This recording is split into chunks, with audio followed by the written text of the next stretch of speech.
Em nome de Jesus, amém.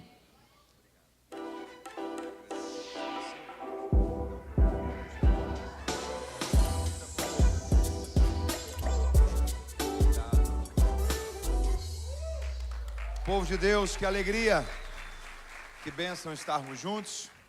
Muito bom poder estar compartilhando a palavra de Deus, está aqui com vocês nessa noite. O pastor Jabes falou sobre o Summit. Eu quero incentivar você a não deixar de participar.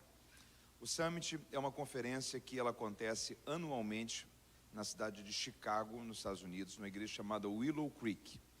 Ela foi iniciada em 1995 por um pastor chamado Bill Hybels, que foi um dos pastores que mais influenciaram nas últimas décadas, tanto os Estados Unidos como o mundo, dentro dessa ideia de liderança. E o propósito do Summit não é apenas formar pessoas para a liderança pastoral e eclesiástica. O propósito do Summit é formar pessoas para a liderança na vida. Então você, por exemplo, que é gerente de uma empresa, ou você que trabalha em um hospital, que tem um supervisor lá, que tem que trabalhar a liderança das pessoas que trabalham lá. Enfim, o Summit é uma programação para você convidar, por exemplo, o seu patrão, alguém que você conhece, que exerce liderança sobre pessoas ou sobre uma empresa, porque a gente tem pessoas de vários segmentos da sociedade que palestram no Summit.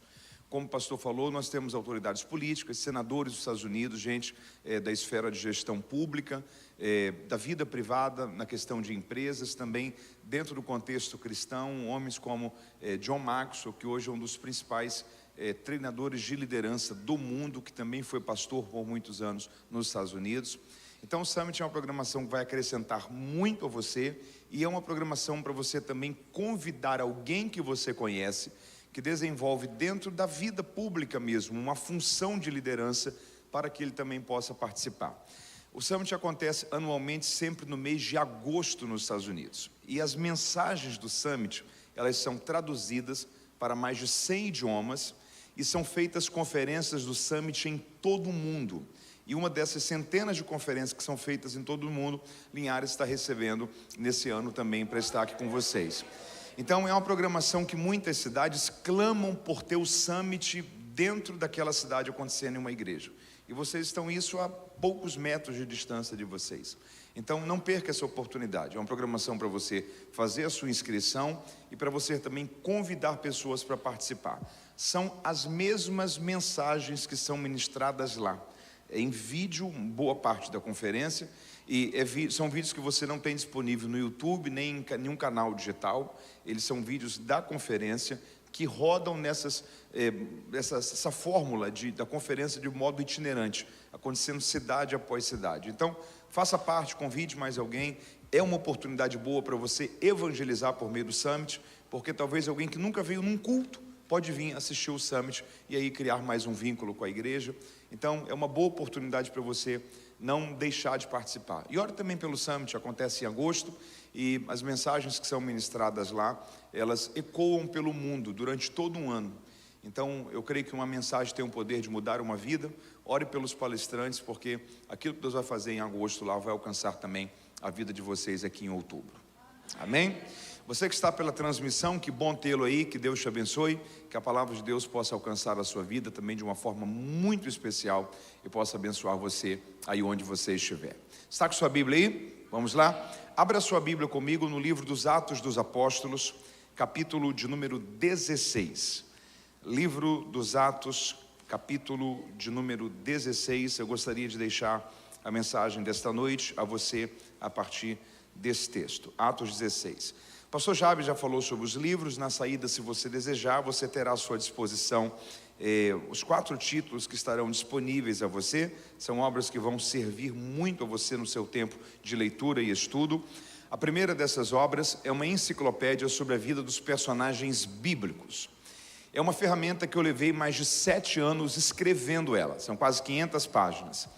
Não é daqueles livros, daqueles que você lê da página 1 até o final, a não ser que você queira, mas é uma obra de pesquisa. Sabe aquele momento que você está lendo um texto da Bíblia e tem uma dúvida ali? Está lendo sobre Davi. Você vê que na letra D, às vezes tem 10, 15, 20 páginas te explicando a vida de um único personagem da Bíblia. Contexto cultural, histórico, às vezes questões um pouco mais desafiadoras para a interpretação bíblica. É uma obra que vai servir muito a você para o seu tempo de leitura. Talvez você também que é pai, mãe, criar um tempo todo dia para ensinar um pouco da Bíblia aos seus filhos. Vai ser uma obra muito preciosa para a sua jornada de estudo da Palavra de Deus. O segundo livro é o Manual Bíblico Expositivo sobre as Parábolas de Jesus. Jesus contou ao todo 42 parábolas. A grande maioria delas estão dentro de um contexto cultural muito diferente do nosso. Então, histórias como 10 virgens, filho pródigo, dracma perdida, são parábolas que ao lermos elas nós percebemos que há muita riqueza sendo compartilhada ali, mas muitas vezes sentimos falta também de um material que nos ajude a entender e compreender um pouco melhor detalhes de cada uma dessas parábolas contadas por Jesus. Então, esse é um manual que vai te ajudar a entender todas essas 42 parábolas. A partir do contexto cultural daquela época, interpretativo para o nosso tempo e também exegético, trabalhando o significado dos termos bíblicos contidos em cada uma dessas parábolas. Quem sabe até para você seguir como que uma jornada devocional, lendo e estudando uma parábola por dia, mas é uma obra também que a leitura dela vai te fazer muito bem. O penúltimo livro é o Guia do Estudante da Bíblia. Esse livro ele é fruto de anos de pesquisa sobre os temas mais desafiadores para a interpretação bíblica. Muitas questões, por exemplo, envolvendo assuntos como o Apocalipse, volta de Cristo, grande tribulação, governo do anticristo. Como que a gente entende tudo isso que a Bíblia fala sobre o tempo do fim? Assuntos como, por exemplo, a vida após a morte, nós reconheceremos as pessoas no céu ou não? Cronologia bíblica, quanto tempo João ficou preso em Pátimos? Ele morreu em Pátimos ou ele saiu de lá para entregar as 7 cartas do Apocalipse? Os discípulos chegaram para Jesus e perguntaram: Senhor, qual sinal nós teremos sobre a sua morte e ressurreição? Ele disse: eu darei um único sinal para vocês, o sinal de Jonas. Porque do mesmo modo que Jonas ficou 3 dias e 3 noites no ventre do grande peixe, o Filho do Homem ficará também 3 dias e 3 noites no seio da terra. Pensa uma coisa comigo, se Jesus foi crucificado sexta tarde, ele ficou morto sexta noite, sábado o dia inteiro, sábado à noite, mas ele já ressuscitou nas primeiras horas do domingo de manhã. Você não tem ali 3 dias e 3 noites. Você tem ali um dia inteiro, 2 noites e um pedaço de um segundo dia. Como que a gente entende 3 dias e 3 noites que Jesus falou? Jesus foi crucificado em uma sexta ou teria sido crucificado em uma quarta-feira? Como que a gente compreende isso? Então são centenas de textos da Bíblia, que às vezes a gente para e fala assim: como que a gente entende esse texto aqui, se esse outro texto fala isso daqui? Como que a gente concilia isso? Então essa é uma obra que caminha um pouco mais para a linha da apologética, que é a ideia da defesa da fé, sobre como compreender passagens mais desafiadoras para a interpretação bíblica. É uma ferramenta que vai te servir muito. E o último livro é minha obra mais recente, publicada. O título dele é Lidere a Sua Vida. Ele é um livro publicado pela editora Vida, que é uma das principais editoras cristãs do nosso país. E ele é um livro que fala sobre as crises do nosso tempo, os dramas da nossa geração. Sobre 10 decisões pessoais e intransferíveis que somente você poderá fazer para o seu desenvolvimento e o seu crescimento pessoal. Decisões como, por exemplo, sobre como vencer a procrastinação. Você já procrastinou alguma vez? A palavra procrastinar significa deixar para amanhã. Procrastinar é adiar, é postergar. Pelo menos 80% de nós aqui essa noite temos sonhos, projetos e ideais que éramos para já ter alcançado há muito tempo. Não alcançamos ainda porque a gente procrastina. Como que a gente muda isso? Gestão do tempo. Você caminha com o sentimento de que o tempo está passando e você não está conseguindo fazer aquilo que era para estar sendo feito? Problemas como, por exemplo, perfeccionismo. Há pessoas que sofrem por serem perfeccionistas, porque pensam que se não ficar milimetricamente perfeito não serviu, por não terem entendido que aquilo que foi bem feito é muito melhor do que o perfeito, que dificilmente nós vamos conseguir fazer. Mas como que a gente traz isso para a prática na mente da gente? Situações relacionadas à saúde emocional. As pessoas possuem potencial, habilidade, sabem onde querem chegar, mas por causa das suas emoções, sua vida simplesmente parou, por causa de medos, traumas, complexos, problemas relacionados ao perdão, situações que paralisam a vida da gente no campo emocional, e muitas coisas em outras áreas da vida são afetadas também. Então, esse livro aqui é um autoexame. São 10 capítulos para você passar por eles repensando como está a sua vida, as áreas que você precisa melhorar. É um livro sobre gestão do tempo, da saúde, gestão financeira, planejamento de futuro, sonhos, medos, traumas. É um livro que vai te ajudar muito em sua gestão da sua vida pessoal. É um livro que, se você não estiver lendo nenhum outro livro agora, uma boa leitura para você começá-la hoje mesmo e também para você presentear alguém. Lidere a sua vida. Ninguém vai poder fazer isso no seu lugar, e o seu futuro espera que você faça isso muito bem feito. É uma obra que vai te servir demais. Eles vão estar disponíveis a você na saída, na livraria da igreja. Você pode adquirir só 1, 2, 3 ou os 4. O valor deles, 1 é 50, 2 são 80. Levando os 4 é como se você tivesse ganhado 1. Os 4 ficam 150. Você pode adquiri-los por débito, crédito ou Pix. Passe lá, vai te servir, abençoar muito a você e também a toda a sua família. Você me ouviu e entendeu? Diga amém. Atos capítulo de número 16. Atos 16, verso 6. Atos 16, verso 6. A palavra de Deus nos diz assim: Paulo e seus companheiros, passando pela região da Frígia e da Galácia, foram impedidos pelo Espírito Santo de pregar a palavra na província da Ásia. Quando chegaram a Mísia, eles tentaram entrar na região da Bitínia, mas o Espírito do Senhor não lhes permitiu. Tendo passado por Mísia, desceram a Troade, e Paulo teve de noite uma visão, em que se apresentou um homem da Macedônia e lhe rogou, dizendo: passa a Macedônia e ajuda-nos. E logo depois desta visão, procuramos partir para a Macedônia, concluindo que o Senhor nos chamava para lhes anunciarmos o Evangelho. Versículo de número 23. Havendo-lhes dado muitos açoites, os lançaram na prisão, mandando ao carcereiro que os guardasse com segurança, o qual, tendo recebido tal ordem, os lançou no cárcere interior e lhes segurou os pés no tronco. Perto da meia-noite, Paulo e Silas oravam e cantavam hinos a Deus, e os outros presos os ouviam. E de repente sobreveio um terremoto tão grande que os alicerces do cárcere se moveram, e logo se abriram todas as portas, e foram soltas as prisões de todos. Acordando o carcereiro e vendo abertas as portas da prisão, tirou sua espada e quis matar-se, pensando que os presos haviam fugido. Mas Paulo clamou com grande voz, dizendo: não te faças nenhum mal, todos nós estamos aqui.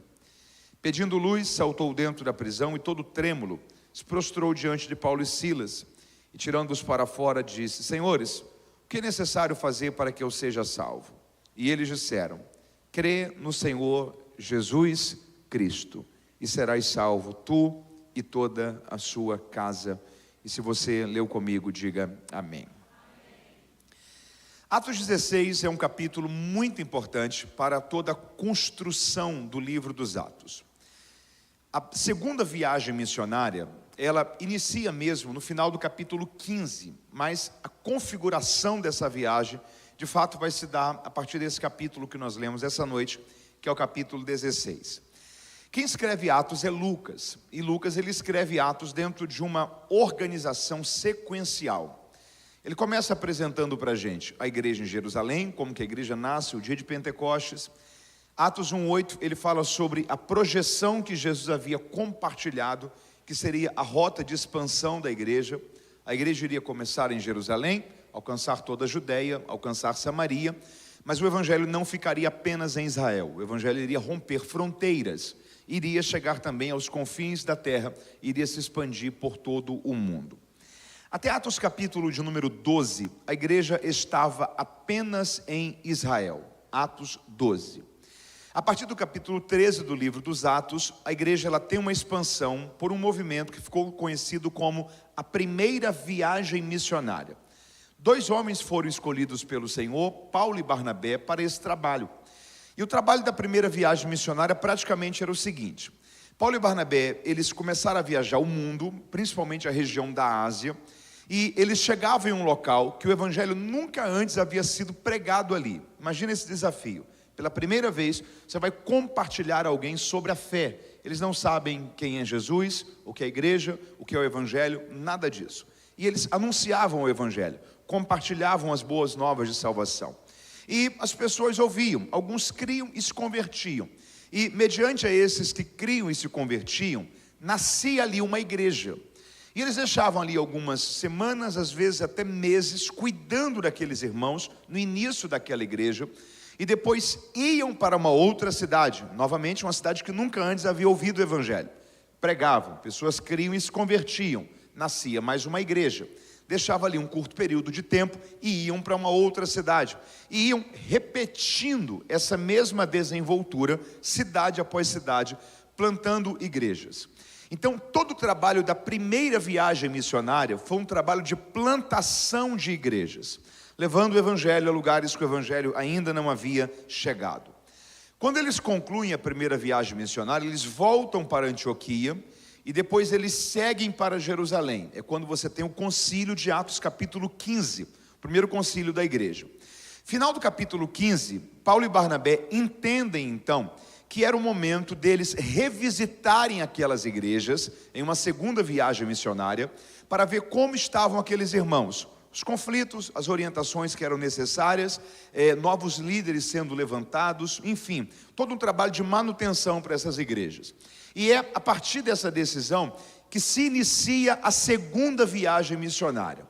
Um incidente marcou essa segunda viagem missionária logo no seu início. Barnabé queria levar mais uma vez João Marcos, e Paulo entendeu que era melhor não, e eles então se separaram. E Paulo e Barnabé se separaram, e Barnabé e João Marcos foram pregar na região de Chipre. Primeira viagem missionária, Paulo e Barnabé. Segunda viagem missionária não acontece mais com Paulo e Barnabé, acontece agora com Paulo e Silas, porque Barnabé foi com João Marcos pregar em uma outra região, a região de Chipre. Então a segunda viagem missionária, ela começa com uma reconfiguração, uma reorganização daquilo que havia sido o trabalho então que eles haviam desenvolvido. Tem uma coisa muito curiosa aqui no capítulo 16, porque é o capítulo 16 que vai configurar de fato o ritmo que essa viagem vai seguir. Duas pessoas começaram nela, repita comigo, Paulo e Silas. Quem começou essa viagem? Paulo e Silas. Nos versículos iniciais do capítulo 16, chega uma terceira pessoa, que foi Timóteo. Quem que era Timóteo? Timóteo era um jovem que morava na região de Derbe e Listra, também na Ásia, e muito provavelmente havia se convertido quando Paulo e Barnabé passaram pregando por aquelas cidades na primeira viagem missionária. Então cerca de 3 anos depois, quando Paulo e Silas estão agora voltando a essa região para pregar ali novamente, o Timóteo, ele embora tivesse ainda pouco tempo de fé, mas ele já estava desenvolvendo na vida cristã, o seu amor por Jesus aumentando, e a vida já estava dando sinais de que o Timóteo era alguém chamado para o ministério, vocacionado para o ministério, e a própria igreja local daquela região vai testemunhar e vai recomendar a Paulo que levasse Timóteo como assistente na viagem, como alguém que iria amadurecer, adquirir experiência e ser também discipulado e formado por Paulo dentro dessa trajetória. Então o que eram 2 pessoas agora já são 3 pessoas, Paulo, Silas e Timóteo. No versículo de número 9 do capítulo 16, muda o pronome do livro dos Atos dos Apóstolos, ok? Até Atos 16, 9, quem escreve Atos é Lucas. Até Atos 16, 9, Lucas escreve sempre na terceira pessoa do plural. Até Atos 16, 9, Lucas escreve sempre dizendo, e eles foram, e eles estavam, e eles chegaram, terceira pessoa do plural. A partir de Atos 16, 10, Lucas passa a escrever na primeira pessoa do plural. E nós estávamos, e nós chegamos, e nós realizamos. Muda o pronome do livro dos Atos. O que acontece aqui? Em algum momento, entre Atos 16, 9 e Atos 16, 10, Paulo conhece Lucas. E Lucas segue com Paulo, Silas e Timóteo na segunda viagem missionária. Quem era Lucas? Lucas não era cristão, não era judeu, era gentio. E ele começa a viajar com Paulo, não como um companheiro missionário, mas como um assistente médico, por causa da fragilidade da saúde de Paulo. Tem uma coisa muito curiosa aqui. Você não vai ver Paulo pregando para Lucas em momento algum. Paulo não ganhou Lucas para Cristo com as suas palavras. Paulo ganhou Lucas para Cristo com a sua vida. Porque há pessoas que você pode pregar para elas talvez 5 anos, 10 anos, e talvez elas não vão se converter. mas um comportamento seu que revele o Evangelho em você, que revele Jesus em você, que manifeste o amor de Deus em você, será um instrumento que Deus vai usar para levar esta pessoa a um encontro pessoal e transformador com Cristo Jesus. Pessoas ganham pessoas para Cristo convivendo com elas. Você pode repetir isso comigo? Diga: pessoas ganham pessoas para Cristo convivendo com elas. Quer ver uma coisa? Deixa eu te fazer aqui 3 perguntas. Primeira delas: tem alguém aqui hoje que é crente porque aceitou Jesus ouvindo uma pregação do Billy Graham? Faz assim com a sua mão. Mateus, sou crente hoje e eu me converti ouvindo uma mensagem do Billy Graham. Temos alguém? Não temos. Segunda pergunta: tem alguém aqui hoje que é crente porque entregou a sua vida a Jesus ouvindo uma pregação do David Poyong-Chu, que foi o pastor da maior igreja do mundo, a igreja do Evangelho Pleno de Iodo, na Coreia do Sul, uma igreja que chegou a 970 mil membros, mais de 25 mil pequenos grupos de multiplicação, quase 1 milhão de membros, uma única igreja. Tem alguém? Mateus, sou crente hoje porque aceitei a Jesus ouvindo uma pregação do David Poyong-Chu. Temos alguém? Também não. Terceira pergunta: tem alguém aqui hoje que é crente porque conheceu a Cristo, porque alguém compartilhou a sua fé no trabalho, na escola ou num convívio social de família? Faz assim com a sua mão. 80% de vocês. Sabe por quê? Porque sabe aonde que a gente ganha pessoas? Convivendo com elas. Aonde que a gente ganha pessoas? Convivendo com elas. Porque pessoas ganham pessoas para Cristo convivendo com elas. Lucas foi ganho como um médico atendendo um paciente. O carcereiro aqui é ganho com Paulo, um presidiário, compartilhando a sua fé através do ambiente que eles estavam.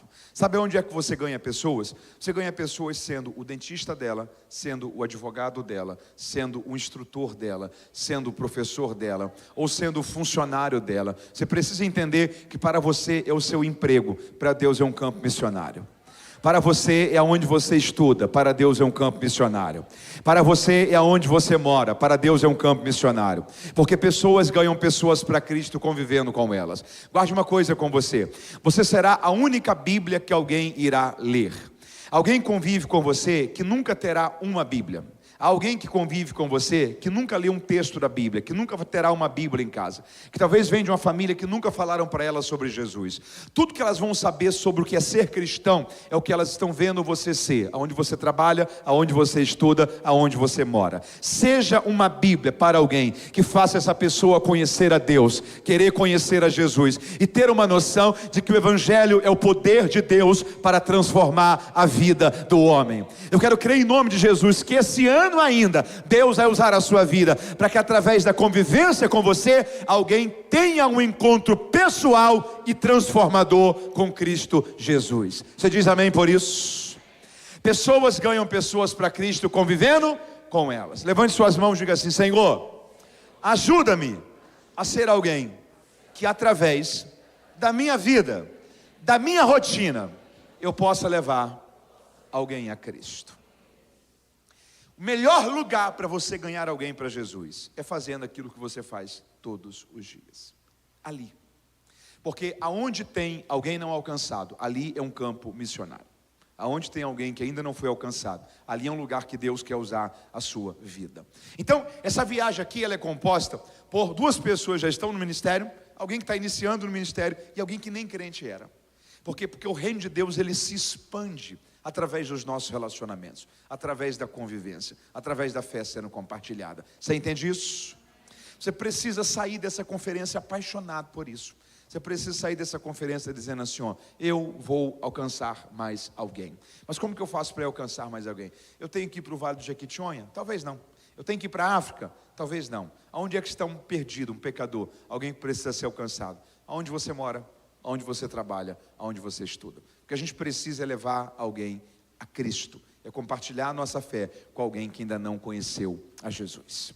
Então, olha que coisa curiosa aqui. O que eram 2 pessoas agora já são 4 pessoas. Repita comigo: Paulo, Silas, Timóteo e Lucas. Tem uma coisa muito curiosa aqui. Você está comigo aí? Diga amém. Paulo estava querendo pregar na região da Ásia, e a Bíblia diz que Deus lhe disse não. Aí ele quis ir pregar depois numa outra província, a província da Bitínia. Mais uma vez Deus lhe disse Não. Aí ele tem uma visão à noite, ele está na cidade de Troade, ele vê um homem em pé falando assim, ó, passa a Macedônia e venha nos ajudar. E Lucas escreve então que eles entenderam que aquela era a direção de Deus para o evangelho, onde eles deveriam pregar naquele momento.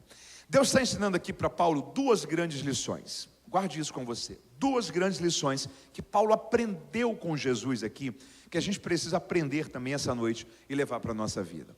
Quem é que estava na primeira viagem missionária? Fala comigo. Paulo, Barnabé, João Marcos. Quem é que está na segunda viagem missionária? Paulo, Silas, Lucas e Timóteo. As pessoas mudaram, sim ou não? A configuração mudou, sim ou não? Mas e o propósito? Primeira coisa que Jesus está ensinando aqui para Paulo, guarde isso com você. Pessoas passam, propósitos não. Pessoas passam, propósitos permanecem. Pessoas vão entrar e vão sair da sua vida. Tem gente que vai andar com você uma estação. Tem gente que vai caminhar com você uma década. Tem gente que vai caminhar com você talvez por quase toda a sua vida. Só que pessoas não são para sempre. E pessoas sempre irão passar. E você não pode deixar que o fato de pessoas terem saído da sua vida faça você abandonar propósitos e perder o alinhamento e a conexão com aquilo que é o plano de Deus para você. Lucas estava chegando, Barnabé sai, João Marcos também sai. João Marcos volta lá no final, porque na última carta de Paulo, Paulo escreve para Timóteo, traga para mim João Marcos, porque ele para mim é muito útil para o ministério. Quando Paulo escreve essa mesma carta a Timóteo, Paulo escreve, somente Lucas ficou comigo. Estava chegando gente que ia permanecer por mais tempo, estava saindo gente que um momento ia voltar, estava saindo gente da vida de Paulo que não ia voltar mais, porque pessoas passam, e você não pode estar deixando o seu propósito conectado a pessoas estarem presentes ou ausentes, porque pessoas sempre vão passar, mas você precisa conectar a razão da sua vida e o propósito da sua vida com Deus, porque pessoas podem até passar, mas há um plano e projeto de Deus para a sua história de vida, e este irá permanecer para a glória de Jesus através de você. Primeira lição, pessoas passam, propósitos permanecem. Segunda lição, guarde isso com você, o equilíbrio da vida está em ter um Lucas e ter um Timóteo. Ok? O equilíbrio da vida está em ter um Lucas e ter um Timóteo. Timóteo foi alguém que Deus trouxe para perto de Paulo, para Paulo cuidar de Timóteo. Lucas foi alguém que Deus trouxe para perto de Paulo, para Lucas cuidar de Paulo. O equilíbrio da vida está em você viver uma vida que você cuida de pessoas, mas que nas horas mais vulneráveis da sua trajetória, você também tem alguém que cuida de você. A grande pergunta da vida é, quem é que cuida de quem cuida? Cuidado para você não viver uma vida que você ajuda todo mundo, socorre todo mundo, mas que nas horas mais difíceis da sua jornada, você não tem a quem abrir o coração, buscar ajuda, pedir socorro. Cuidado para você não expor a sua vida a um nível de solidão, que era a solidão, por exemplo, que estava sendo enfrentada pelo paralítico do tanque de Betesda. Jesus chegou para ele e fez uma pergunta, você quer ser curado? Ele tinha duas respostas para dar, primeira sim, segunda não. Ele não disse nem sim nem não. Ele falou assim, Senhor, eu não tenho ninguém que quando as águas são agitadas me lançam dentro desse tanque. A pergunta é, ele estava sozinho naquele tanque, sim ou não? Não, tinha muita gente junto com ele ali. Só que ele está enfrentando o pior nível de solidão que existe, que é o nível de solidão que você está perto de muita gente, mas se sente só. Porque solidão não é ausência de pessoas, solidão é ausência de intimidade. É possível sentir-se só rodeado de muita gente, mas conviver com a indiferença, com silenciamento, com distanciamento. É possível sentir-se só rodeado de muitas pessoas, mas perceber que ninguém se importa. Porque uma vida que caminha em equilíbrio é uma vida que você cuida de alguém, mas é uma vida que alguém também cuida de você. Eu estou crendo nessa palavra de Deus sobre a sua vida. Deus vai trazer equilíbrio sobre todas as áreas da sua vida, inclusive sobre os relacionamentos da vida. Você terá alguém que será como Timóteo, alguém que você vai ajudar, alguém que você vai orientar, discipular como filho na fé, alguém que você vai adotar espiritualmente, mas você também terá alguém que Deus vai colocar perto de você, como Lucas, alguém que vai cuidar de você, ajudar você, inspirar você, que será amizade leal para a caminhada, bênção de Deus para a jornada. Deus trará equilíbrio sobre a sua vida e sobre os seus relacionamentos. Você diz amém por isso?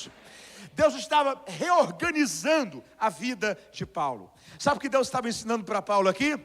Paulo, levante a cabeça, porque a vida continua daqui para frente. Você pode abençoar alguém perto de você com essa declaração? Dá um sorriso para essa pessoa, fala assim, se anime, diga, levante a cabeça, Diga: a vida continua daqui para frente.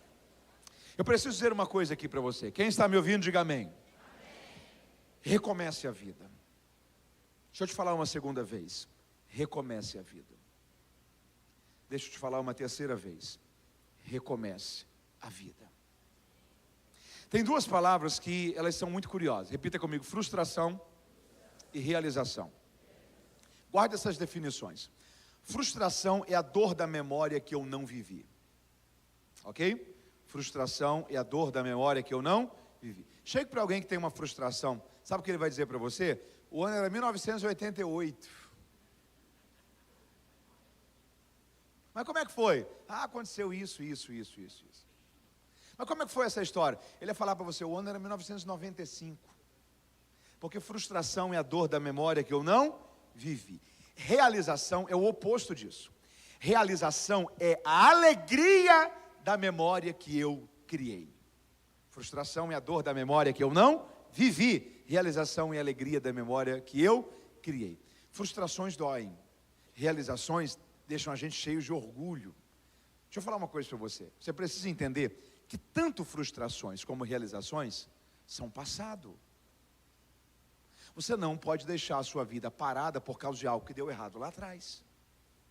Você não pode deixar a sua história paralisada porque algo que deu errado há 20, há 30, há 15, há 5, há quantos anos atrás foi, não tem problema. A vida é uma oportunidade para você recomeçar, independente do que aconteceu. Deus está falando com você: decida recomeçar. Se a gente não tiver cuidado, a gente vai vivendo numa gangorra como Marta viveu. Jesus chegou para Marta e ela falou assim para Jesus: Senhor, se o Senhor estivesse aqui, o meu irmão não teria morrido. Fale comigo: passado. Se o Senhor estivesse aqui, o meu irmão não teria morrido. Jesus olhou para ela e falou assim: ó, sabia que o seu irmão vai ressuscitar? E ela falou assim: sei. O senhor sabe quando? Na ressurreição do último dia. Diga comigo: futuro. Marta é o tipo de gente que ou está muito no passado ou está muito no futuro. Que ou vive muito ontem ou vive muito amanhã. Gente que normalmente vive muito ontem e vive muito amanhã, não é que ela é muito sonhadora, é que ela está tentando fugir da realidade do agora. E ela está tentando perder conexão. Deixa eu falar uma coisa aqui para você. Já viu que tudo quanto é fofoca de gente que a gente não convive, vive um fenômeno na internet? Essa semana está todo mundo falando sobre ciclano, está todo mundo falando sobre Bertano, está todo mundo falando sobre não sei quem. Sabe por quê? Porque falar da vida das pessoas é mais fácil. A gente se esquece de analisar como está a nossa. Às vezes, comentar a vida dos outros, não é que a gente está interessado nas pessoas, a gente está querendo fugir da realidade que a gente está vivendo. Deixa eu falar uma coisa para você. Gente que está concentrado em construir a própria história, não está muito preocupado com o que está acontecendo com os outros, não. Se o seu coração e a sua mente se envolvem muito com fofoca de gente famosa, é porque talvez você está fugindo da sua realidade. Se você não tiver cuidado, sua mente fica muito presa, ou no futuro ou no passado. Jesus olhou para Marta e falou assim: Marta, acorda. Eu sou hoje aqui a ressurreição e a vida. Não tem a ver com ontem, não tem a ver com amanhã, tem a ver com agora. Porque o único tempo que de fato pode construir uma nova história se chama presente. E Jesus está nele. Eu sou a ressurreição e a vida. E quem crê em mim, ainda que esteja morto, viverá. Você pode glorificar a Deus por isso. Você precisa permitir que Deus cure a sua vida das frustrações, porque você não pode parar a sua vida por causa de algo que deu errado lá atrás. Deixa eu falar uma coisa para você, mais uma vez: decida recomeçar. Levante suas mãos e diga assim: Senhor, ajuda-me a me concentrar no meu presente, no meu agora. Diga: eu não posso deixar a vida passar mergulhada no ontem e nem no amanhã. Diga assim: Deus, conecta a minha mente e o meu coração com aquilo que eu preciso viver agora. O que Jesus está dizendo para Paulo é isso. O que Jesus está dizendo é o seguinte: Paulo, esquece o que passou, a vida continua daqui para frente. E o que é que eu tenho que fazer agora? Você tem que ir para Macedônia. Esse homem que aparece nessa visão e diz: passe a Macedônia e ajuda-nos, era uma direção do que é que Paulo teria que fazer naquele momento da vida que ele estava, naquele momento. Só que tem uma coisa muito curiosa aqui. A cidade que Paulo chegou foi uma cidade chamada Filipos. Você pode repetir comigo? Diga: Filipos. Em Filipos havia uma mulher que ela era dominada por espíritos malignos da área da adivinhação. As adivinhações não eram de graça, eram pagas. Só que o dinheiro não ficava com a mulher, ia para o que a Bíblia chama dos senhores dessa mulher. Essa mulher era escrava duas vezes. Primeiro por demônios, e segundo por pessoas que enriqueciam com a opressão espiritual que ela vivia. Todas as vezes que Paulo e Silas passavam, essa mulher dizia, estão vendo esses aí? Eles são homens de Deus, ouçam o que eles estão pregando. Eles são portadores de uma mensagem de salvação. E foi repetindo isso por algumas vezes. Se Paulo talvez fosse outra pessoa, ia se sentir até envaidecido com aquilo. Mas Paulo tinha um dom espiritual, que talvez é o dom mais necessário para o nosso tempo, que é o dom de discernimento de espíritos. Porque tem coisas que parecem ser de Deus, mas não são de Deus. Tem coisas que parecem ser de Deus, mas são apenas emoções humanas. Tem coisas que parecem ser de Deus, mas possuem até origens malignas. Somente se tivermos discernimento espiritual, a gente vai entender o que é de Deus, o que tenta se passar a ser por Deus, e o que não tem nada a ver com Deus, para a vida da gente. Coloque a mão sobre a sua cabeça e fala assim: Senhor, dá-me discernimento espiritual, e não me deixe ser enganado por aquilo que não é do Senhor para a minha vida. Todas as vezes que Paulo passava, essa mulher dizia isso. Até que num daqueles dias, Paulo e Silas passaram por ela, repreenderam e expulsaram os demônios dessa mulher, e para a glória de Deus, no mesmo instante, essa mulher ficou completamente liberta. O problema é só um: sem esses espíritos malignos ela consegue continuar adivinhando? Não. O texto diz: vendo os senhores dessa mulher que a esperança do lucro deles havia se perdido, pegaram Paulo e Silas e açoitaram eles na praça pública, e depois prenderam eles na prisão interior, no local de segurança máxima da prisão de Filipos. Eles foram presos, sim ou não? Por causa do quê? Do Evangelho. Eles cometeram algum crime? Eles depredaram o patrimônio público? Infligiram a lei civil? Tudo que eles fizeram foi pregar e expulsar os demônios de uma mulher. Deixa eu falar uma coisa aqui para você, guarde isso. O mundo espiritual, ele é invisível, mas é real. Os nossos olhos não conseguem enxergá-lo, mas em todo tempo ele está funcionando. Deixa eu contar aqui uma ilustração real e já apresento a você uma aplicação para esse texto. Eu cresci em uma região aqui do interior do estado do Rio de Janeiro, cidade de Cabo Frio, região dos Lagos. Aquela região é conhecida por ser uma região muito bela para o turismo. Cabo Frio, Búzios, Arraial do Cabo. Arraial é conhecida como a capital de mergulho do Brasil. Ali literalmente é uma península que entra dentro do Oceano Atlântico, e a fauna marítima daquela região é fantástica. Dependendo da época do ano, você tem ali tubarões, golfinhos, baleias, pinguins, muitas tartarugas, quantidades diversas de espécies de peixes. Quando você mergulha no fundo de um mar de Arraial, você descobre uma coisa muito curiosa ali: os peixes possuem casas. Os peixes possuem, eles têm tocas, eles moram lá dentro. Aquelas ali são as casas deles. Os peixes dormem. A gente pensa que eles ficam nadando 24 horas por dia. Os peixes dormem. Tem espécies que vivem em partes mais fundas, outras em partes mais rasas. O mundo marítimo, ele é um mundo organizado. Ele é um mundo... Quando você está aqui na praia olhando para o mar, você consegue perceber que lá dentro possui essa organização, sim ou não? Não. Só consegue perceber isso quando você sai do mundo terrestre e você acessa esse mundo. Ok? Do mesmo modo, do mundo físico a gente não consegue perceber como funciona o mundo espiritual, até que a gente acessa esse mundo. Ele é invisível, mas é real. O mundo espiritual responde à hierarquia, ele possui organizações. Quer ver uma coisa? Já viu que você não tem expulsão de demônios no Antigo Testamento? O máximo que você tem é Davi dedilhando a sua harpa. E enquanto ele fazia isso, os demônios de Saul se ausentavam, e depois voltavam. Eles não eram expulsos. Demônios só passaram a ser expulsos depois que Jesus trouxe o reino de Deus. Porque quando um demônio é expulso, é literalmente uma troca de comando. É o reino das trevas caindo, e é o reino de Deus chegando. É o reino das trevas caindo, e é o reino de Deus sendo estabelecido. É invisível, mas é real. Hoje já existiram livramentos de Deus sobre a nossa vida. Essa semana será uma semana de livramento de Deus sobre a nossa vida e sobre a nossa família. Nos próximos anos, nós veremos junto com as nossas famílias grandes livramentos de Deus. Talvez muitos deles nós nem os veremos, mas em todo tempo, Deus está enviando os seus anjos e guardando aqueles que são seus. É invisível, mas é real. Quantos podem celebrá-lo e agradecer a Ele por isso? O mundo espiritual se discerne espiritualmente. Você pode repetir isso comigo? Diga: o mundo espiritual se discerne espiritualmente. Tem 3 lições aqui. Quantas lições? e eu caminho para a parte final dessa mensagem com essas 3 lições. Tem 3 lições aqui que Paulo está vivenciando, que a gente precisa aprender e levar para a vida da gente, da mensagem dessa noite. Primeira delas, guarde isso com você. Cuidado para você não estar vivendo a guerra errada. Cuidado para você não estar vivendo a guerra errada. Paulo escreveu que a nossa guerra não é contra a carne, nem contra sangue. Ou seja, ela não é contra pessoas, mas ela é contra principados, potestades e forças espirituais da maldade. E aí Paulo dá um indicativo geográfico, que atuam nas regiões celestiais. Sabe o que Paulo está dizendo? Pare de lutar aqui guerras que estão acontecendo aqui. Pare de achar que o seu problema é contra um parente, é contra um vizinho, é contra alguém do setor de trabalho.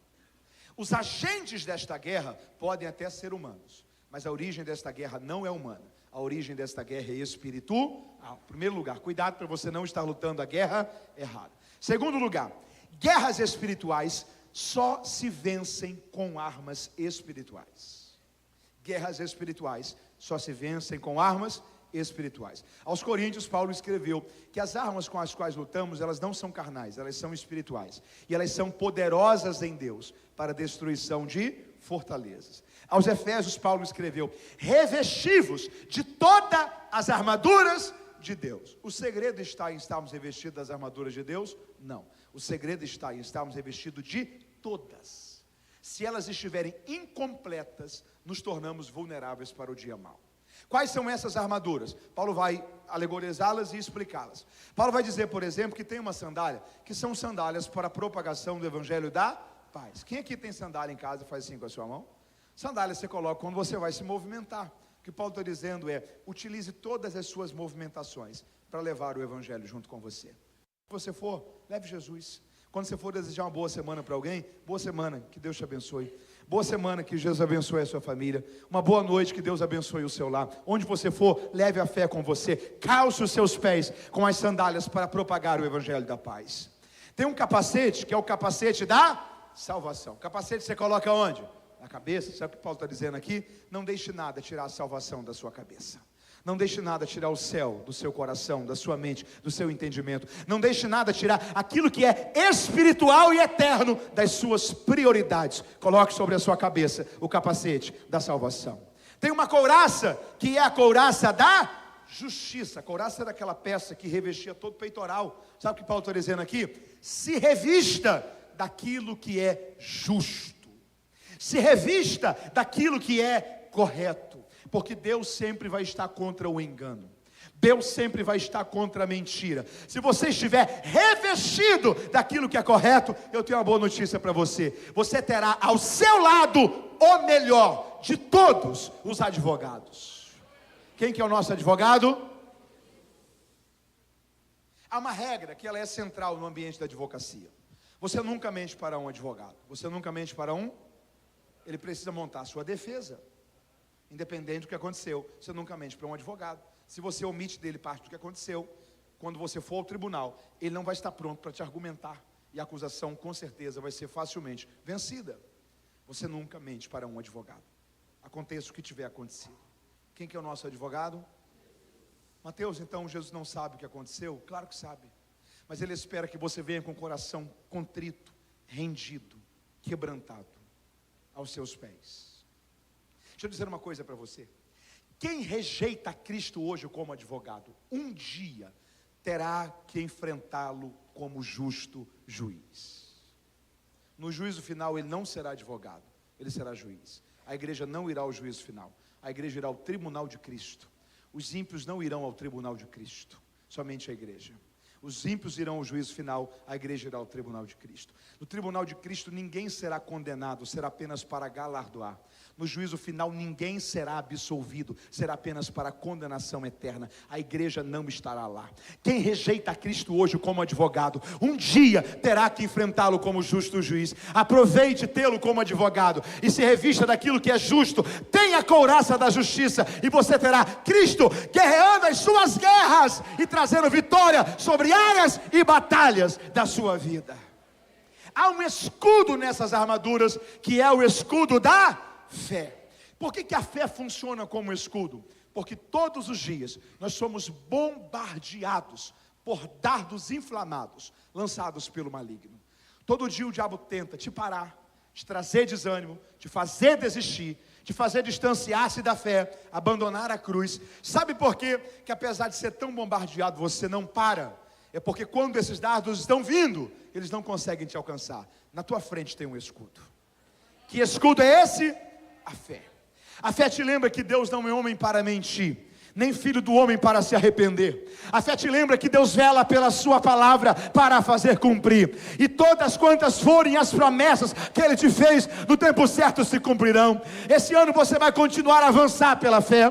Os pequenos grupos vão multiplicar, porque vocês estão blindados pela fé. Você vai alcançar mais alguém, porque a fé que há em Cristo Jesus está com você. A igreja vai continuar a avançar, porque há um escudo que está em nossa frente. Nós estamos guardados pela fé que há em Cristo Jesus, o nosso Senhor. Você pode celebrar a Ele por isso essa noite. Há um escudo na nossa frente. A igreja está blindada pela fé. Tem uma armadura que é uma espada, e é a espada do Espírito, que é a palavra de Deus. Ela possui duas áreas de atuação, e ela é capaz de discernir divisão de alma, espírito e intenções do coração humano. Ela consegue chegar àquilo que a Bíblia chama de juntas e medulas. Deixa eu dizer uma coisa para você. A ciência já evoluiu muito e ela vai evoluir mais. A tecnologia já evoluiu muito e ela vai evoluir mais. Só que nunca ninguém vai conseguir explicar onde se divide alma de espírito. Juntas de medulas. Porque aquilo que os recursos humanos não solucionam, uma palavra de Deus soluciona. Aquilo que as articulações humanas não alcançam para resolver, uma palavra só de Deus muda cenários. Eu estou liberando uma palavra de Deus sobre essa semana. Essa semana será uma semana que a palavra de Deus vai mudar situações que estão travadas e aparentemente perdidas sobre a história da sua vida. O poder da espada do Espírito, que é a palavra de Deus, garante vitória sobre as suas guerras. Porque guerras espirituais só se vencem com armas espirituais. É por causa disso que o texto diz que perto da meia-noite, Paulo e Silas começaram a usar duas armas espirituais. Perto da meia-noite, Paulo e Silas oravam e cantavam. E enquanto eles oravam e cantavam, Deus enviou um terremoto sobre a prisão de Filipos. Abriram-se todas as portas e eles foram colocados em liberdade para a glória de Deus. Você lembra o que são terremotos? Terremotos são choques entre placas tectônicas, são abalos sísmicos. Algumas regiões do mundo estão em divisas de placas tectônicas. Há cerca de um pouco mais de um mês atrás, infelizmente, existiu um grande terremoto na Venezuela. Caracas está em uma divisa de duas placas, a placa da América do Sul com a placa caribenha. Você tem uma divisão de placas no mundo. O Japão, por exemplo, está próximo a uma divisão de uma placa. Houve um terremoto no Japão nessa semana. Há aquilo que é chamado do Círculo de Fogo, que passa pelo Pacífico. A região da Califórnia, que tem uma falha, que é a falha de St. Andrews, e você tem aquele contexto ali passando pelo Japão, até indo à região da Oceania, que está em uma ruptura de muitas placas tectônicas. O mundo está dividido dentro da sua estrutura interna nessas placas. Aonde há divisões dessas placas, há um risco maior de terremotos. Há uma curiosidade geográfica e geológica nesse texto. A Macedônia, ela não está em uma divisa de uma placa tectônica. Não é um terremoto sobre a cidade, é um terremoto sobre a prisão. O abalo sísmico, com certeza, é sentido no entorno. O epicentro é a prisão. O que eu estou dizendo para você é que Deus não erra endereços. O que eu estou dizendo para você é que Deus sabe onde a resposta precisa chegar. O que eu estou dizendo para você é que se você parar de lutar guerras espirituais com armas humanas e começar a entender que essa guerra você não vai vencer com a força do seu braço, com as suas articulações ou com o poder da sua palavra, mas se você começar a entender a guerra certa e usar as armas certas, haverá uma intervenção de Deus ao seu favor, para a glória de Deus. Você pode celebrar a Deus por isso? Levante suas mãos ao céu e diga comigo: Senhor, ajuda-me a entender qual guerra eu estou lutando. Senhor, ajuda-me a estar conectado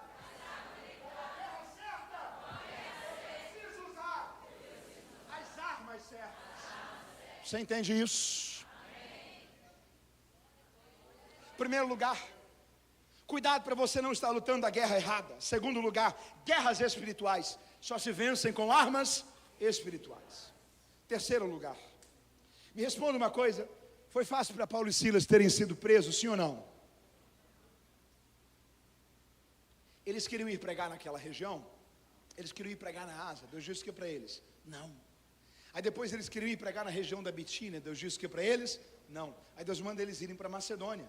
E no lugar que eles vão obedecendo, eles são presos, expostos em praça pública, açoitados. Isso aqui é para a gente olhar e dizer assim: Senhor, é essa a recompensa de quem te obedece? Porque a gente está pronto para ver coisas ruins acontecerem quando a gente está na rota errada. Agora, quando a gente está na rota certa, a gente está pronto para entender a tempestade de Jonas, porque é a tempestade da desobediência. Agora, a tempestade dos discípulos, sendo que foi Jesus quem mandou eles atravessarem o mar. Deixa eu falar uma coisa aqui para você: tempestades também podem passar na rota de quem está certo. Só que há uma diferença da tempestade da obediência para a tempestade da desobediência. A tempestade da desobediência, que é de Jonas, ela sempre termina em destruição, em prejuízo, com bem sendo lançado ao mar. A tempestade dos discípulos, ela sempre termina em livramento. Ela sempre termina com Jesus vindo ao seu encontro. Ela sempre termina com uma experiência nova de Deus para a história da sua vida. Se você está na rota certa, descanse o teu coração. Deus vai cuidar de você. Deus vai cuidar de você. Deus vai cuidar de você. E tudo terminará bem para a glória de Deus. Você pode celebrar a Ele por isso. Foi fácil para Paulo e Silas terem sido presos, sim ou não? Não. Agora me responda aqui uma coisa: se Paulo e Silas não tivessem sido presos, a família do carcereiro teria sido salva? Não. Você está entendendo isso? Terceira lição: você precisa entender que o propósito é maior do que o momento. Porque momentos também passam. Não são apenas pessoas que passam. Momentos também passam, mas aquilo que é propósito vai permanecer sobre a história da sua vida. Repita comigo essa palavra: propósito. O alinhamento mais importante da vida é o alinhamento do propósito. O alinhamento mais importante da vida é o alinhamento do propósito. O propósito é como uma cápsula, ok? Enquanto você estiver no propósito, Deus vai te proteger para proteger o propósito dele. Deixa eu repetir isso aqui para você. O propósito é como uma cápsula. Enquanto você estiver no propósito, Deus vai te proteger para proteger o propósito dele. A pior loucura da vida é quando alguém perde a noção de qual é o propósito. Você lembra de Esther? Esther se tornou rainha. Amã criou uma forca para matar os judeus. Mardoqueu foi até ela e disse: você precisa interceder pelo seu povo. Esther olha para Mardoqueu e fala assim: e se a minha presença não for bem-vinda? E se o rei não estende sobre mim o seu cetro de justiça? Vai que ele não está num dia muito feliz e eu vou falar com ele sobre isso. Mardoqueu olha para ela e fala assim: Esther, será que não foi para esse tempo que Deus permitiu você se tornar rainha? Será que o único propósito de Deus para você se tornar rainha era apenas você ser um canal de livramento para o povo dele? Ou você acha que Deus faz por você por causa de você? Deus faz por você por causa do propósito dele. Você lembra de José? Quando José encontrou-se com seus irmãos, José falou assim: não se sintam constrangidos nem culpados pelo que vocês me fizeram. Foi Deus quem me trouxe para cá. Deus me enviou primeiro para construir um caminho de salvação e livramento para vocês no tempo de fome em Hebrom. Sabe o que José está dizendo? Deus me fez tornar governador, não por causa de mim, mas por causa de vocês. Repita comigo: propósito. O entendimento do alinhamento mais importante da vida é o alinhamento do propósito. Quem aqui cresceu ouvindo Eclesiastes 3 sendo dito que há um tempo para tudo? Há um tempo para?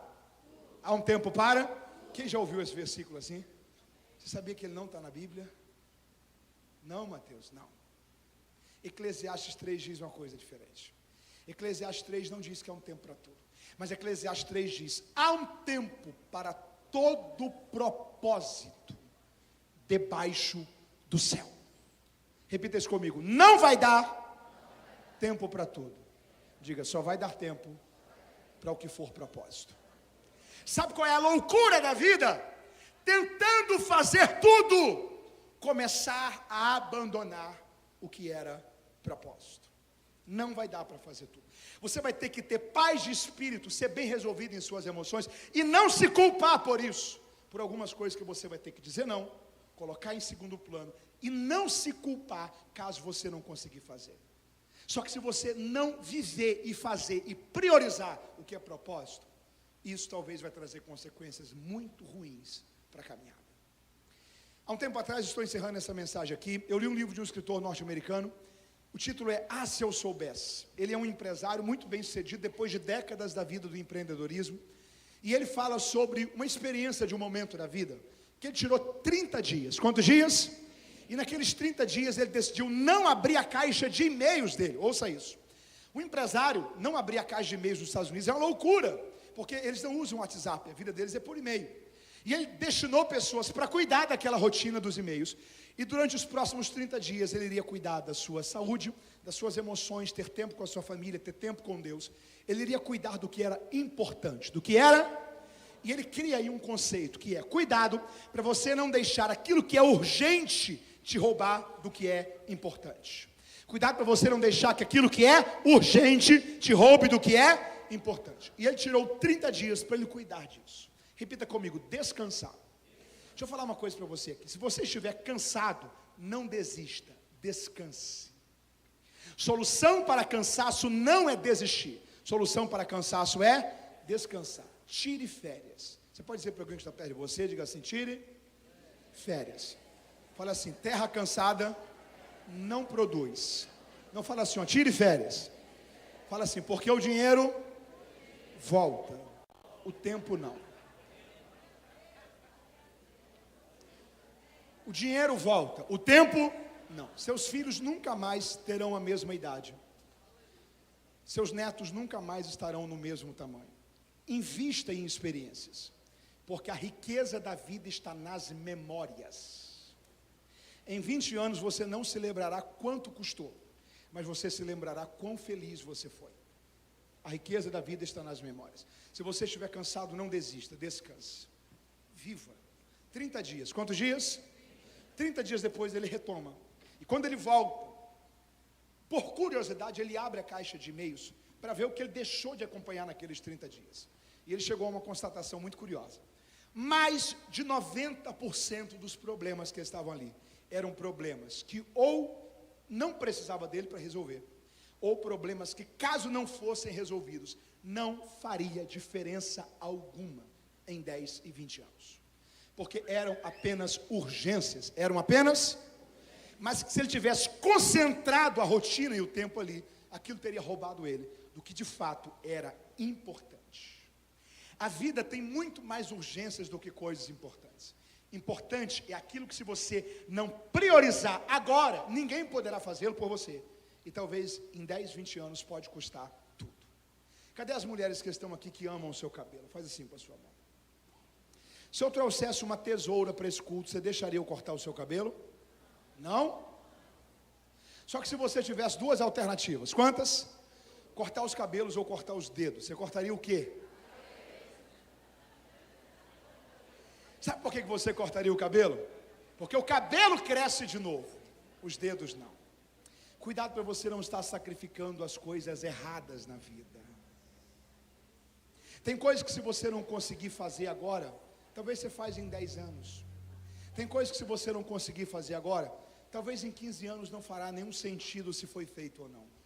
Mas tem coisas que, se você não cuidar e priorizar agora, talvez em 10 e 20 anos, pode ser a grande dor e culpa da vida, não ter priorizado isso lá atrás. A vida tem muitas urgências. As urgências não são importantes, porque elas não têm a ver com o propósito. Elas não têm a ver. A palavra importante vem de uma linguagem de comércio. Comércio é feito de importação e exportação.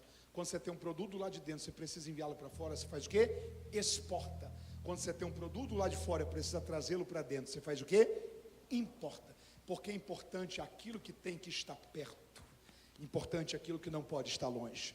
Não vai dar para fazer tudo, não se culpe por isso. Mas eu estou encerrando essa palavra dizendo: se você alinhar o seu coração com o que é propósito, há uma garantia de Deus para você, que há um tempo para todo o propósito debaixo do céu. Você entende isso? Eu gostaria de orar com você. Esteja em pé comigo, se você pode, em nome de Jesus. Em primeiro lugar, cuidado para você não estar lutando a guerra errada. Segundo lugar, você precisa entender que guerras espirituais só se vencem por meios espirituais. E em terceiro lugar, você precisa entender que momentos passam, mas há uma coisa chamada propósito. Eu estou encerrando a palavra dessa noite dizendo que o propósito irá permanecer. Pessoas podem passar, momentos também, mas a oração do meu coração é que Deus traga sobre o seu coração um batismo de convicção do que de fato é propósito. Não desperdice a sua vida. Há um propósito de Deus para você. Você pode colocar a sua mão no seu coração? Diga comigo: Senhor Deus, nós estamos diante da tua palavra e eu te peço, não me deixe gastar os meus dias desconectado do que é o teu propósito. Eu me rendo esta noite diante de ti, pedindo ao Senhor: alinha a minha vida e o meu coração com o que é o teu propósito para a minha vida. Eu não quero viver os meus dias chegando lá na frente e descobrindo que eu vivi a rota errada, porque não busquei em ti qual era o teu caminho para a minha vida. Eu me rendo esta noite diante de ti e da tua palavra, pedindo ao Senhor: alinha a minha vida com o que é o teu propósito. Eu quero viver todos os meus dias para ti, para a tua glória, para viver o teu propósito para a minha vida, em nome de Jesus. Você diz amém? Eu preciso saber ao final dessa mensagem, aonde está você que me ouviu pregar esta noite, mas que está distante dos caminhos do Senhor. Você que precisa renovar uma aliança com Deus, recomeçar a sua jornada de fé. Talvez eu estou falando para alguém que nunca foi crente, ou para alguém que um dia já foi, mas acabou se distanciando. Não vai dar para fazer tudo, mas é um caminho do propósito de Deus para você. E eu quero convidar você essa noite a voltar para este caminho. Deus está te esperando para o início dos anos mais felizes da sua vida, recomeçando a sua jornada com Ele. Aonde está a primeira vida para Jesus essa noite? Dê um sinal assim com a sua mão. Eu quero orar por você. Tem um jovem aqui. Tem mais alguém? Tem um outro jovem aqui. Você pode celebrar mais uma vez. Tem uma terceira pessoa. Tem mais um jovem aqui. Você pode celebrar a Deus pela vida dele. Há uma quarta pessoa. Deus abençoe. Há mais um querido aqui. Você pode celebrar a Deus pela vida dele. Eu gostaria de convidar vocês a virem aqui no altar. Eu gostaria de orar com você. Você que quer fazer uma decisão, que quer recomeçar, venha ao altar. Eu quero orar com você. Mantenha essa atmosfera de adoração. Que Deus te abençoe. Que Deus te abençoe. Que Deus te abençoe em nome de Jesus. Que Deus te abençoe. Que um tempo novo de Deus esteja começando também sobre a sua vida. Aonde está a quinta vida para Jesus? A quarta pessoa está chegando. Aonde está a quinta vida para Jesus? Deus te abençoe de uma forma especial. Deus te abençoe. Aonde está a quinta vida para Jesus? Quem me ouve, diga amém. Gentilmente, dê um sorriso para essa pessoa bonita que está do seu lado. Pergunte se ele ou ela precisa renovar uma aliança com Deus. Pergunte se ele ou ela precisa recomeçar uma jornada de fé. Faz convite a ele aí. Faz convite a ela. Pergunte se ele já é crente. Pergunte se ele precisa voltar. Gaste aí alguns segundinhos com ele. Talvez do seu lado alguém que precisa fazer uma decisão para recomeçar.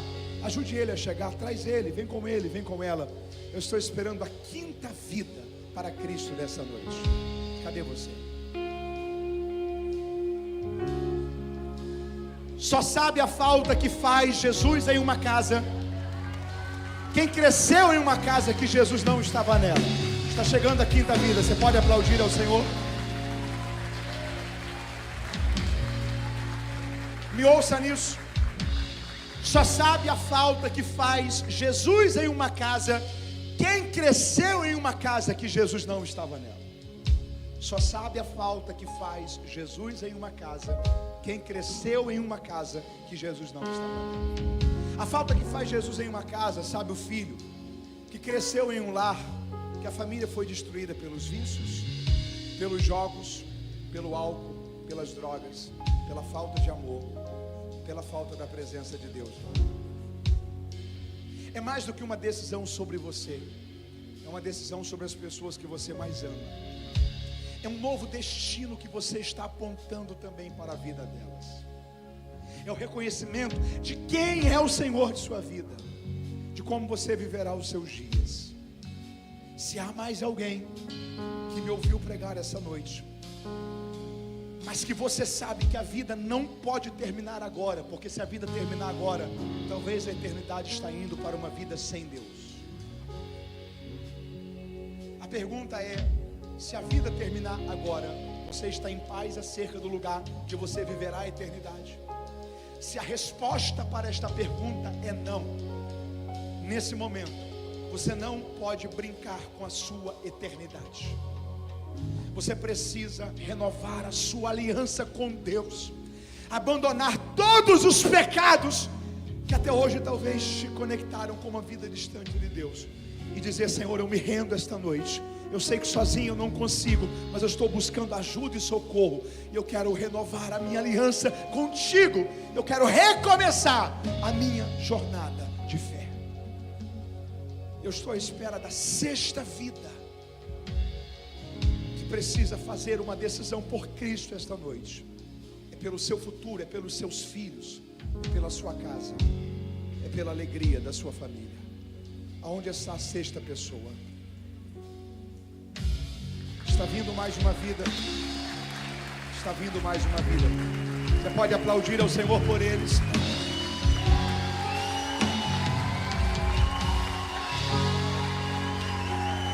Está vindo a oitava pessoa. Você pode celebrar Deus por ela. Aonde está a nona pessoa para Cristo dessa noite? Com quem está a nona decisão dessa noite? Com quem está a nona decisão dessa noite?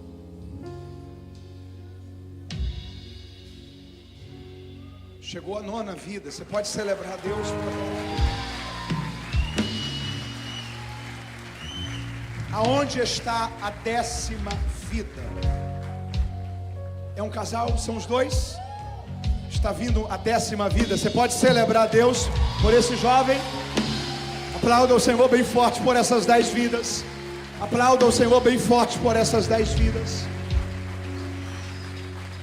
Aonde está a 11ª vida para Cristo nessa noite? Aonde está a 11ª vida para Cristo nessa noite? Eu gostaria de chamar o pastor Jabes, que será o pastor de vocês, para orar com vocês. Ninguém melhor do que ele, que será o pastor, o líder espiritual, que vai caminhar com vocês nessa nova jornada. Mas eu gostaria de perguntar: aonde está mais uma vida? Um pai, uma mãe, um jovem? Eu preciso lembrar a você que existem milhares de caminhos que levam o homem para o inferno. Milhares. Só que todos eles são caminhos apenas de ida, nunca de volta. Não há uma placa de saída no inferno. Enquanto existem milhares de caminhos que levam o homem para o inferno, há apenas um caminho que leva o homem a Deus: Jesus Cristo. Tudo que você precisar renunciar dessa vida para você não perder o céu, tudo que você precisar abrir mão nesse mundo para você não perder o céu, você será recompensado por isso no céu. Só que nada dessa vida, literalmente nada desse mundo, poderá te recompensar a perda do céu. É mais do que fazer parte de uma igreja, isso é consequência. É mais do que ter um pastor e ter uma rotina de congregar, isso é consequência. É decidir e reconhecer quem é o Senhor da sua vida, para quem você viverá os seus dias, e onde você quer viver a eternidade. Eu pergunto mais uma vez: aonde há mais uma vida para Cristo? Eu estou esperando a 11ª pessoa para Jesus. Cadê você? Dá um sinal com a sua mão. Onde você está? Eu estou esperando você. Onde está a 11ª vida? Aqui está a 11ª vida. Você pode celebrar a Deus por ela? Nós gostaríamos de orar com você. Se você puder, venha ao altar. Onde está a 12ª vida? Há uma 12ª vida nesse mundo. Há uma 12ª vida nesse culto. Cadê você? Se ainda existir, nós estamos esperando em você, que Deus o abençoe. Se ainda existir, enquanto você vem, nós queremos orar por essas 11 vidas. Eu gostaria de pedir que toda a igreja estendesse as mãos para cá, e que o pastor Jabes orasse por esses filhos espirituais tão queridos que estão decididos por Cristo essa noite. Estenda as suas mãos, queridos. Pai, o nosso coração é grato por esse tempo tão lindo da ação do Teu Espírito, ó Pai, sobre a vida dos Teus filhos que aqui estão, movidos pela presença do Espírito Santo e impactados pelo poder da Tua Palavra, estão tomando a decisão mais importante da vida delas. Eu oro a Deus para que o Senhor possa fortalecê-los neste propósito, nesta caminhada, que o Senhor continue colocando pessoas na vida deles e delas, para ajudá-las a crescer numa nova dimensão de vida, num novo contexto, ó Deus, de relacionamento com o Senhor. Como igreja, nós declaramos a bênção do Senhor, o favor dos céus. Oramos também por aqueles que por alguma razão aqui na frente não vieram, mas estão tomando decisões no lugar onde estão.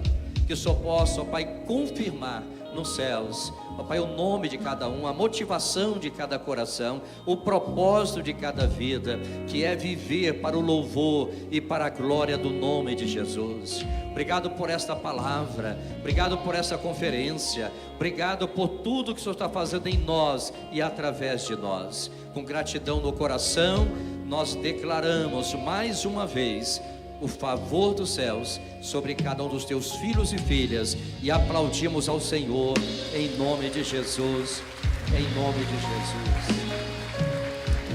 Sabe, querido, nós queremos conhecer mais vocês, queremos dar um presente a cada um de vocês. Os nossos irmãos já sabem como proceder, pode conduzi-los aqui para dar um presente a eles ali. Glória a Deus. Eu queria que você assistisse agora. Queria que você assistisse algo que vai ser mostrado aqui, e depois eu vou explicar a razão, tá ok? Não tem? Ah, não conseguiu. Ah, tá torto. Poxa, não, mas o pessoal vai ver. Irmão Gilson, pela fé aqui nós. Ô queridos, estava torto aqui mesmo. Para que a igreja possa ser abençoada por esse momento. É porque eu mandei agora ali, sabe, querido, não estava programado. Queremos agradecer a Deus, né, por mais essa oportunidade que Ele tem nos dado. Mas não dá para colocar em Deus. pé? Obrigado.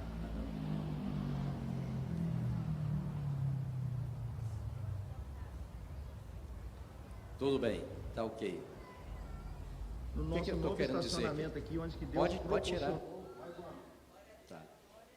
O que eu quero dizer para vocês? O estacionamento ali do Sempre Tem não será apenas no domingo à noite mais um estacionamento da igreja. Lá será uma extensão da nossa igreja. Vocês estão entendendo? Vai mais do que apenas deixar o carro ali. Então eu quero convidar você a se colocar de pé, estender as suas mãos em direção àquele estacionamento, porque ali também é lugar de adoração. Ali também é lugar de pessoas terem uma intimidade com o Senhor, de chegar naquele lugar, o pessoal do apoio receber vocês, nós vamos orar pelos proprietários daquele local, para que esta nova bênção que Deus nos deu, seja realmente um canal de bênção na vida dessa cidade.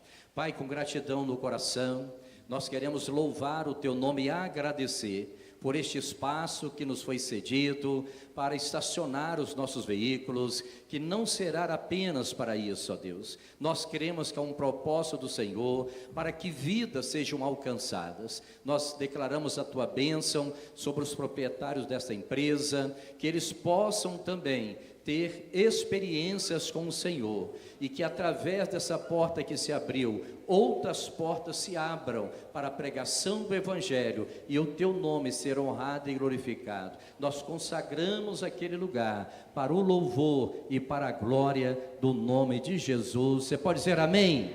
Você pode aplaudir ao Senhor? Pastor Leandro, em Caurá, agradecendo, encerrando, na IEBL, eu já disse que nada encerra, nada acaba, não é o final, é apenas o início de uma nova caminhada, tá, querido? Nós estamos sendo hoje enviados.